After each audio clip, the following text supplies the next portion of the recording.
from here, choke from the front, right? I got caught. Did I want somebody to choke me from the front? No, but I was caught, right? You got to remember the context, because we'll see it even in drilling of I know the defense. That's why I like to start with my eyes closed, right? A vast majority of the time that, hey, my eyes were closed, I got caught in a choke, right? Because sometimes just seeing it come at you, will you bring that choke at me, right? Can I clear it off of me, right? Is really what I wanted to do. Or maybe just punch them or retreat away. So keep that context in mind.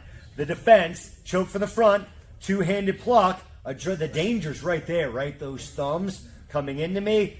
He is choking me. I am plucking. Simultaneous counterattack. Fights on from there. Fights on from there. But notice where my hands are, right? Here, not down here. Not down there. Right? I'm doing a pull-up, right? Using my lats. So, and there's no choke. Even here, like, boom, trying to make things fast. It's not, the choke was there. Boom, choke's there. Boom, right? Fights on. Notice the fight stance. Questions on choke from the front. That's the technique. Everything else is fighting skills, right? Now, injury, snow, ice, he's close. Choke from the front, single-handed pluck. He's close.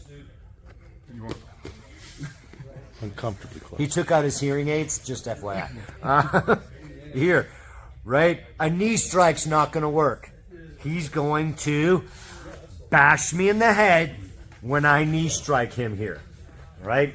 That is the single-handed pluck.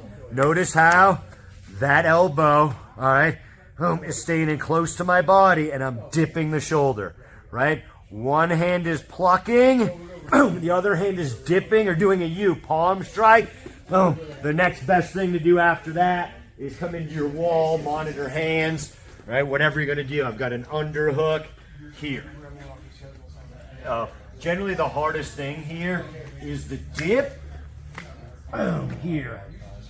Now, careful. Yeah. Careful, so I can talk. From here, careful that you're not stepping back. Oh.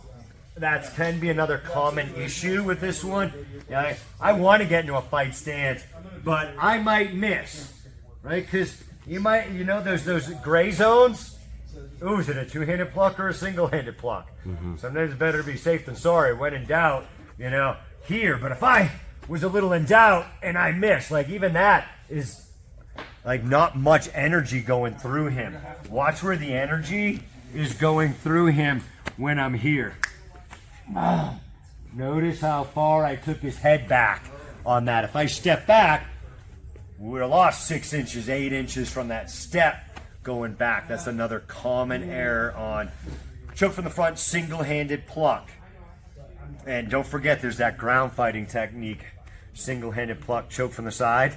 I can review it with you guys if you want. Notice how Andrew's got a nice strong choke because I'm still talking. So there's a choke from the side on the ground, single-handed pluck, but it's not going to the face. Right?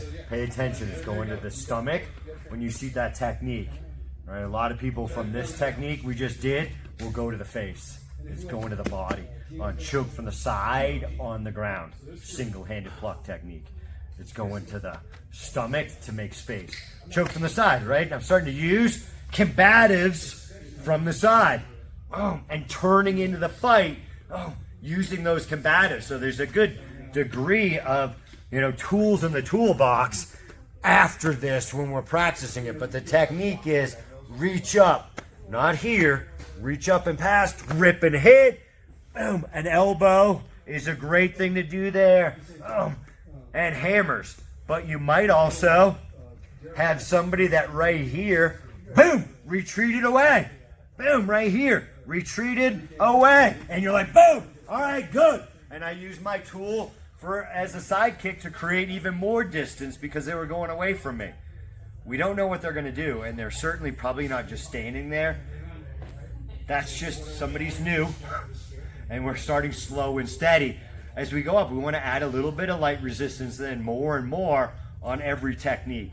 But like everything else, I was late. So questions on choke from the side? Right? and you always have your good and bad side. Boom, notice right here, I'm on my good side as a right-handed fighter. You've got to work context when you're here. Here, boom. Now I'm lefty for a second. Maybe I'm throwing a palm, maybe I'm coming into an underhook, and I switch my stance, and now I'm thinking knee strike. Right? That can be a real good way, if you're in your southpaw stance, it's not your home stance, that you can work that switch. Right? Your basic wall, this hand comes underneath, and right here, as I switch my feet, right, this elbow is going to drop right here. As I switch my feet, now I'm going to come in and monitor, and now you go back to your home fight stance. I know all of us feel way better in your home fight stance. And then you have choke from behind here, right? Rip, hit, fights on. Whatever you're doing from there, you're gonna have to work your footwork. This person's probably gonna be moving, especially where all of you guys are in your training. They should add a little bit of role play of what they're doing. They're just not standing there being a mannequin. That training's really good, so you're making sure you're using the right tools. But right here, this guy's probably trying to do something, right? Maybe he's trying to go for a headlock, and I'm turning into it. You guys see that there? Right? Maybe I feel like, he's going to give me a little headlock, right? Or maybe you just work a duck under when you feel that headlock. Maybe the person doesn't know it. Don't worry about it. Like if we're just drilling something, don't go down a rabbit hole of, this is what you want to do here, here, and here, because it's really not choke from behind or whatever else. Now we're just going down a rabbit hole, which we could do all day, because there's always a what if, right? As we like to joke around, what if there's unicorns and dragons? Like we're just going to go down, what if, and I could do this. And now they're not getting practice doing that.